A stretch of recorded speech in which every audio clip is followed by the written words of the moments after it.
sorry Pak Penolong, kalau saya nanti kita ngobrol agak lucu saya bilang Pak langsung menolong. Jadi mungkin namanya siapa Pak?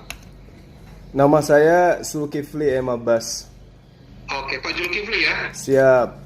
Oke, siap. Silakan Pak. Baik, jadi saya mendengarkan pembahasan dari Pak Pendeta tadi.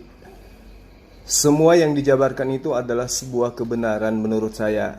Jadi konsep, rumusan, kaitannya dengan mulai dari pembahasan dari anak-anak, pendidikan dasar tentang kebajikan, etika, akhlak terhadap anak itu di dalam ajaran agama Islam pun diajarkan hal yang sama. Cuman yang ingin saya tanyakan di sini kaitannya dengan bagaimana dengan anak-anak ini ketika dia mati sebelum mereka dibaptis. Apakah mereka mati dalam membawa dosa atau menurut Bapak Pendeta mereka ini mati dalam keadaan suci tidak membawa dosa? Mungkin Pak Pendeta bisa menjelaskan kepada saya. Terima kasih. Oke, terima kasih Pak Zulkifli. Kebetulan pembahasan saya tentang konsep diri ya, tapi ini Bapak bertanya tentang doktrin. Kebetulan di sini ada abang saya, Pendeta Asnawi Hutagalung. Saya silakan Abang Asnawi, Pendeta Hutagalung untuk menjawab. Silakan Pak.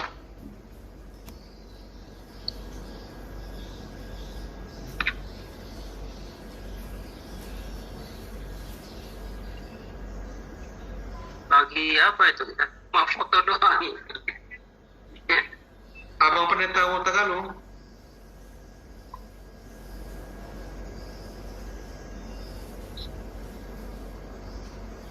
Boleh dijawab Bang?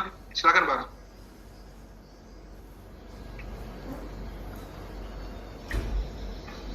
Baik, terima kasih kesempatan ini Pak Zulkifli ya. Iya benar Bang. Yang diberkati Tuhan. Terima kasih pertanyaannya. Pertanyaannya memang sangat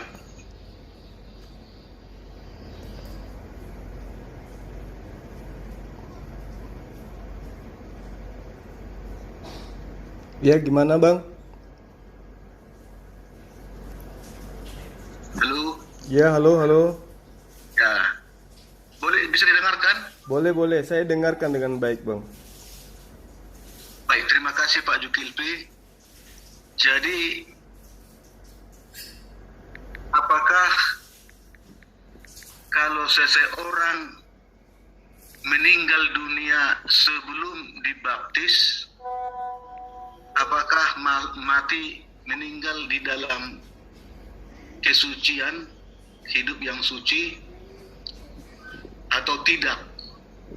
Atau sebaliknya, setelah dibaptis, apakah meninggalnya orang yang sudah dibaptis itu suci atau tidak? Ya, mungkin pertanyaannya selamat atau tidak, itu juga sebuah pertanyaan yang sangat mendalam, ya kan? Iya Bang. Pada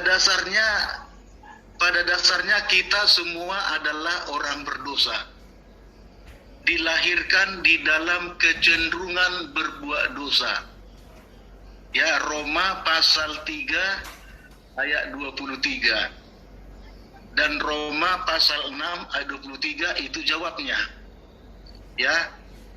Bila mana kita sudah memiliki terang, kita memiliki pertimbangan yang baik, bisa membedakan yang baik dan yang jahat, yang benar dan yang tidak benar, berarti pikiran kita sehat. Ya, kita sudah diterangi oleh firman Tuhan. Kalau dari segi psikologi, umur berapa itu? Itu umur 12. Umur 12, bahkan umur 7 tahun pun anak sebenarnya sudah memiliki pertimbangan akal sehat, mana yang baik, mana yang tidak baik.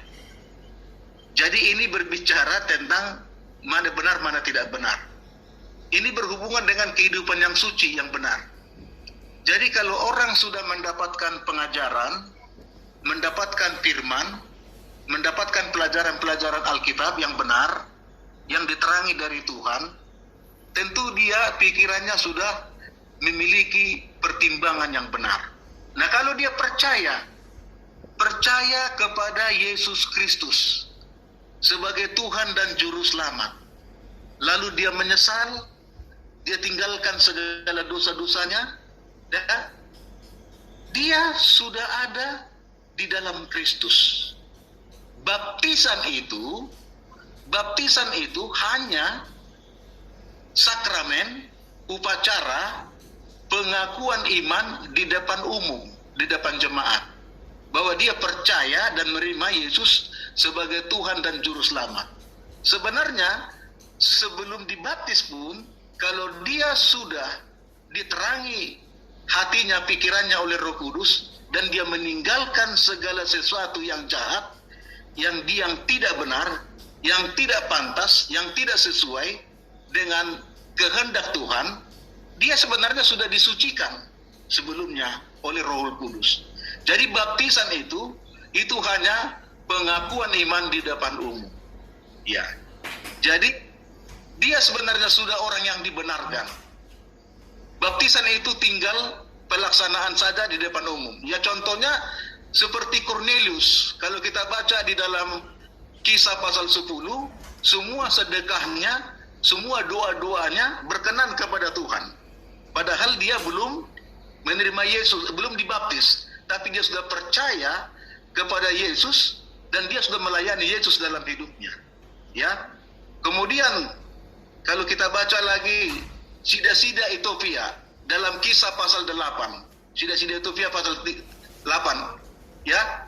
Sebenarnya dia sudah menerima Tuhan Yesus, dia terangi pikirannya. Jadi sudah duluan baptisan Roh Kudus bagi dia.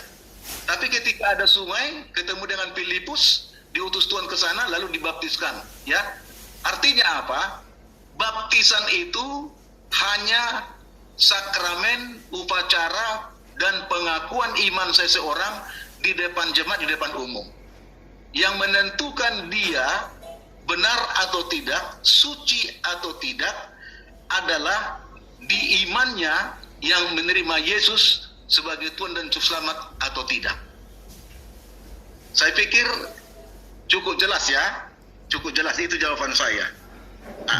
Saya boleh minta kejelasan lebih lanjut nggak, Pak Pendeta? Oh, boleh. Iya, karena ini menurut saya ini adalah hal yang sangat menarik, ya, karena hal yang mendasar terhadap iman seseorang itu ketika menjadi seorang Kristiani, maka mengawalinya dengan pembaptisan. Nah, yang menarik menurut saya di sini adalah ketika manusia di awal kehidupannya diawali dengan masa bayi, kanak-kanak, kemudian dia remaja, di mana posisi itu dia baru mampu bisa membedakan antara baik dan buruk, mati dalam keadaan tidak mengetahui baik dan buruk. Itu menurut apa yang Bapak Pendeta yang saya hormati, yang Bapak ungkapkan tadi, itu anak bayi ini yang tidak tahu apa-apa, rupa-rupanya ketika dia mati itu bisa dikatakan tidak selamat, karena pada asal mulanya menurut konsep rumusan yang Pak Pendeta katakan itu diawali dengan adanya dosa pada diri manusia tersebut. Nah, mohon maaf sebelumnya Pak Pendeta, ini karena sekarang kan dunia digital mudah kita untuk mencari referensi-referensi dalam mempelajari sesuatu. Termasuk ketika saya ingin mencari tahu apakah Yesus itu mengajarkan tentang dosa waris. Nah, kalau iya, saya menemukan sebuah dalil di mana ada sekelompok orang yang datang kepada Yesus, ya. Saya katakan sebagai ini adalah sebuah cerita dituangkan di dalam Matius 18 ayat 1 sampai ayat 3 atau ayat 2 kalau nggak salah. Di situ ditanyai, siapakah yang terbesar di dalam kerajaan surga? Lalu kemudian Yesus yang mulia menjawab begini. Yesus mengambil seorang anak kecil dan menempatkannya di tengah-tengah orang-orang yang bertanya kepada Yesus ini. Nah, lalu dia katakan, aku berkata kepadamu, sesungguhnya jika kamu tidak bertobat dan menjadi seperti anak kecil ini, kamu tidak akan masuk ke dalam kerajaan surga. Nah, kaitannya dengan dosa waris, saya ingin tahu kenapa Yesus mengambil anak kecil? Kenapa dia tidak mengambil murid-muridnya yang sudah ada, yang sudah dewasa, sudah remaja, yang penuh dengan Roh Kudus? Kenapa harus ambil anak kecil ini? Apakah ada kaitannya dengan mereka sudah kepenuhan Roh Kudus? Kalau iya, dalilnya di mana? Karena saya melihat ini seketika mengambil anak kecil sebagai perumpamaan. Kamu tidak akan masuk ke dalam kerajaan surga kalau kamu tidak bertobat. Artinya Yesus mengajarkan bertobat.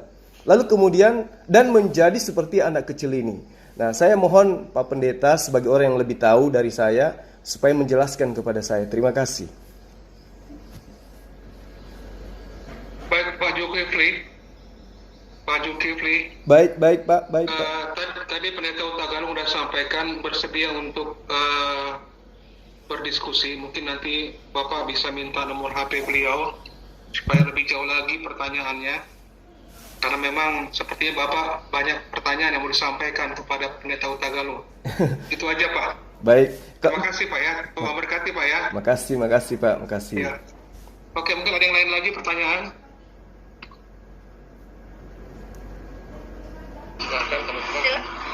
Silakan teman-teman yang mau bertanya.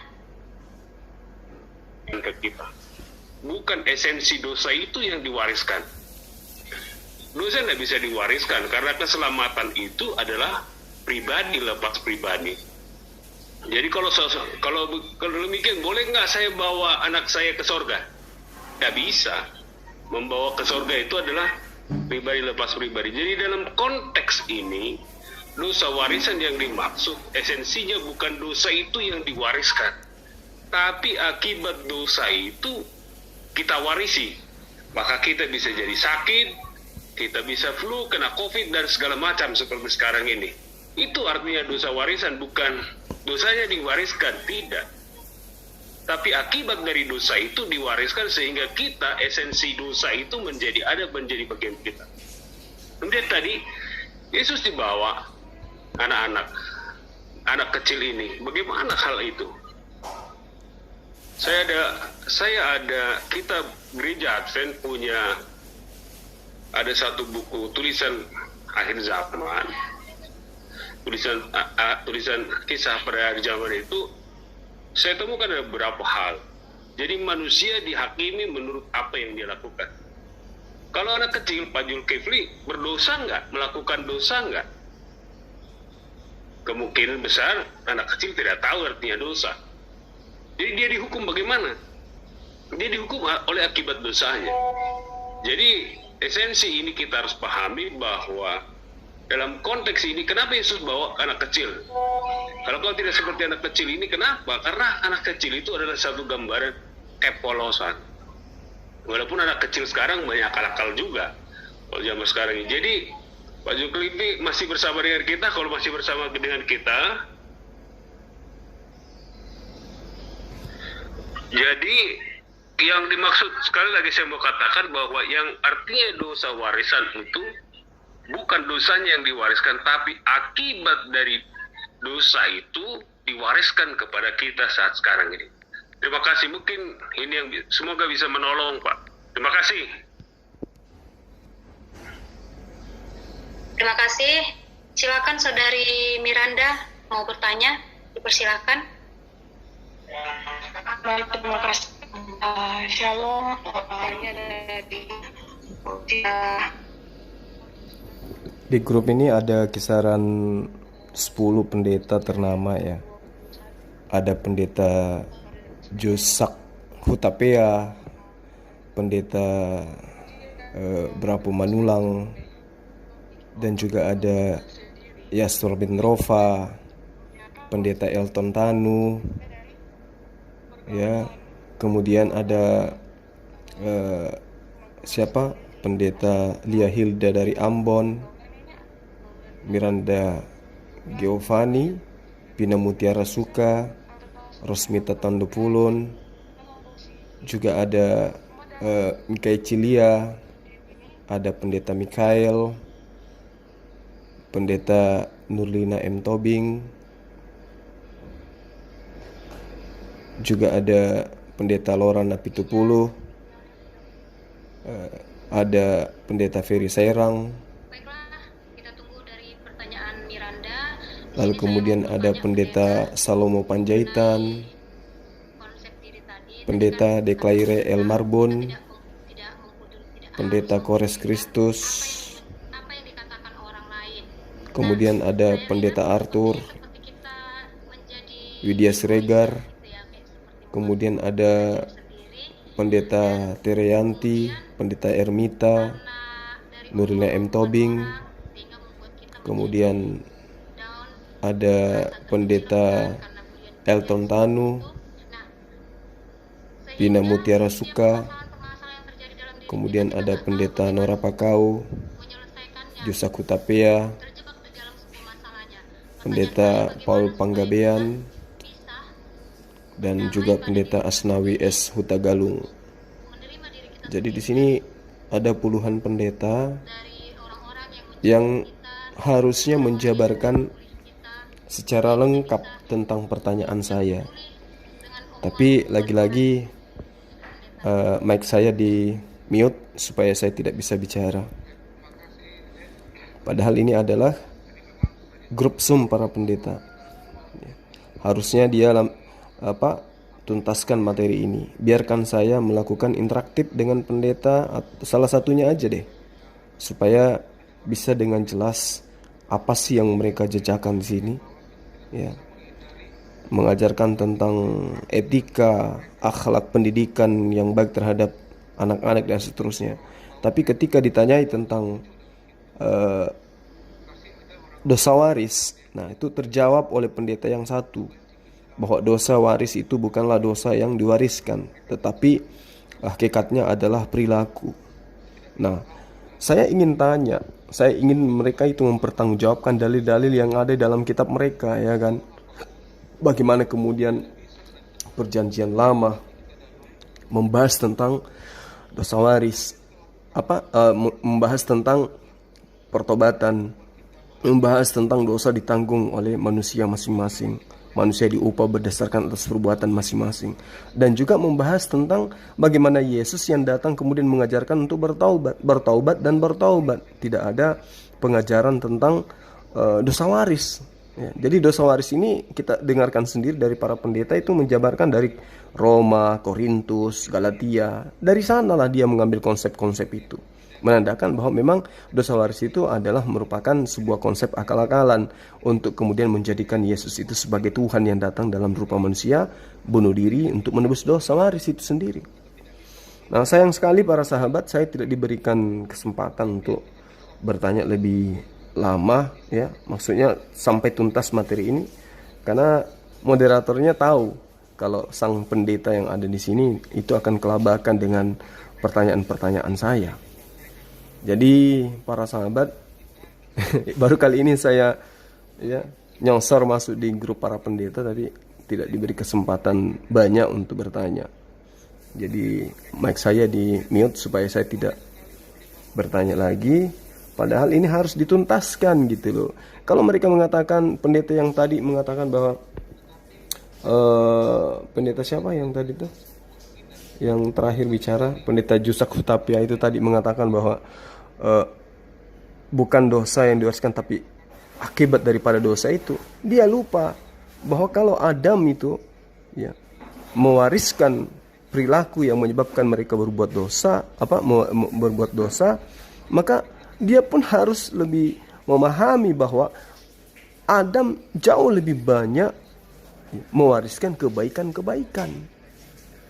Bahkan berkat daripada Allah memberkati Abraham itu tertuang kepada seluruh keturunan Adam itu tertuang kepada seluruh keturunan Adam itu sendiri. Karena Allah sendiri, aku memberkati engkau Adam, kata Allah. Itu ada di dalam kitab Kejadian. Nah, ketika dikatakan dia adalah berdosa, endingnya Adam diberkati oleh Allah. Yang dikutuk itu adalah ular dan tanah, bukan Adam. Nah, inilah yang harus diluruskan. Tapi sayangnya mereka ini tidak punya nyali untuk memberikan ruang kepada saya, meminta mereka untuk menjelaskan. Moderator ini paham betul bahwa pendetanya akan kelabakan. Meskipun di sini ada puluhan pendeta, tapi pertanyaan ini adalah pertanyaan yang mematikan, karena mereka tidak akan pernah mampu untuk menjawabnya dengan benar. Mereka hanya berasumsi. Saya kira begitu para sahabat sekalian, meskipun tidak memuaskan, tapi paling tidak para pendeta senior pun tidak mampu diajak diskusi dengan baik-baik. Yang terjun ke lapangan kemudian adalah mereka yang hanya dipersenjatai untuk ngeyel, berasumsi. Dan di sini kita melihat jawaban-jawaban pendeta ini hanya berasumsi ria. Saya kira begitu. Salam satu Tuhan dari saya. Assalamualaikum warahmatullahi wabarakatuh.